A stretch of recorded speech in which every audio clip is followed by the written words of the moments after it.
ఆదిత్యనాథ్ ఎవరు?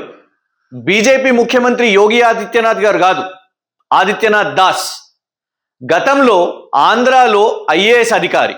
రిటైర్ అయిన తర్వాత తెలంగాణ కాంగ్రెస్ ప్రభుత్వంలో ఇరిగేషన్ శాఖ అంటే నీళ్ల శాఖకు ప్రధాన సలహాదారుడు. ఇటీవలే తెలంగాణ తొలి ముఖ్యమంత్రి కేసీఆర్ గారు ప్రెస్ మీట్ పెట్టి కేంద్రంలో ఉన్న భారతీయ జనతా పార్టీ పాలమూరు రంగారెడ్డి ప్రాజెక్ట్ డిపిఆర్ని తిరిగి పంపించడాన్ని మరియు కాంగ్రెస్ ప్రభుత్వం ఎందుకు దీనిపై కనీసం స్పందించలేదని కేసీఆర్ గారు ప్రశ్నించారు. అంతేకాకుండా పాలమూరు రంగారెడ్డి ప్రాజెక్టు 90 టీఎంసీ సామర్థ్యంతో నిర్మాణం కోసం చేపడితే ఉత్తమ్ కుమార్ రెడ్డి గారు కేంద్రానికి 45 టీఎంసీ అని లేఖ రాయడాన్ని కేసీఆర్ గారు తీవ్రంగా ఖండించారు. కాంగ్రెస్ రాష్ట్ర ప్రభుత్వం ఇలా చేయడం వెనుక ఆదిత్యనాథ్ దాస్ హస్తముందని అందరూ చర్చిస్తున్నారు.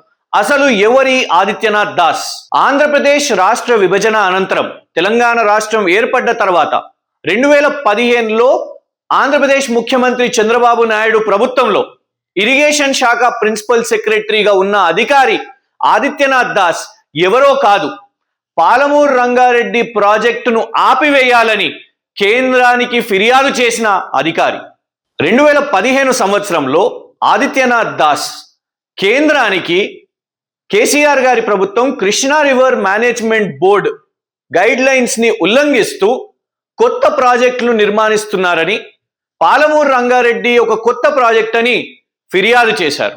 అయితే దానికి కౌంటర్గా కేసీఆర్ గారి ప్రభుత్వం అప్పటి చీఫ్ సెక్రటరీ ఎస్కే జోషి గారు కూడా కేంద్రానికి లేఖ రాస్తూ పాలమూరు రంగారెడ్డి కొత్త ప్రాజెక్ట్ కాదని, గతంలోనే ఉమ్మడి ఆంధ్రప్రదేశ్లో కాంగ్రెస్ ప్రభుత్వం జియో నంబర్ 72 8 ఆగస్టు 2013న విడుదల చేసిన దాన్ని కేంద్రానికి చెప్పడం జరిగింది.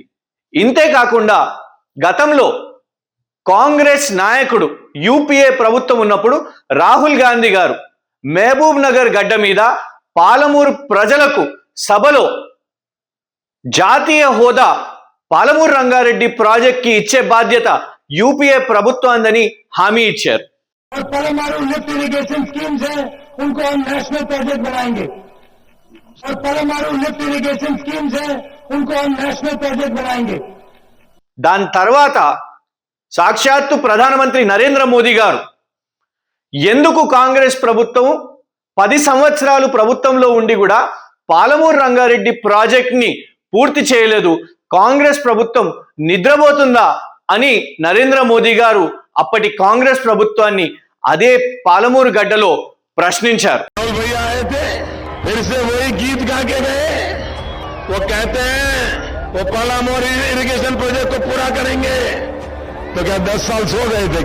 అయితే అప్పుడు కేంద్రానికి సిడబ్ల్యూసికి పాలమూరు రంగారెడ్డి ప్రాజెక్ట్ కి వ్యతిరేకంగా లేఖలు రాసిన అధికారి, దాని ఆపే ప్రయత్నం చేసిన ఆదిత్యనాథ్ దాస్ మళ్ళొకసారి ఇవాళ తెలంగాణ కాంగ్రెస్ ప్రభుత్వంలో సలహాదారుడుగా ఉండి పాలమూరు రంగారెడ్డి ప్రాజెక్ట్ మళ్ళొకసారి చిక్కుల్లో పడడం అందరికీ అనుమానాలకు తావిస్తుంది. సంపినోడే సంతాపం తెలిపినట్టు అడ్డుకున్నోన్నే మళ్ళీ అధికారంలో తెచ్చి నెత్తిన ఎందుకు పెట్టుకున్నారో రేవంత్ కాంగ్రెస్ ప్రభుత్వమే తెలంగాణ రాష్ట్ర ప్రజలకు సమాధానం చెప్పాలి.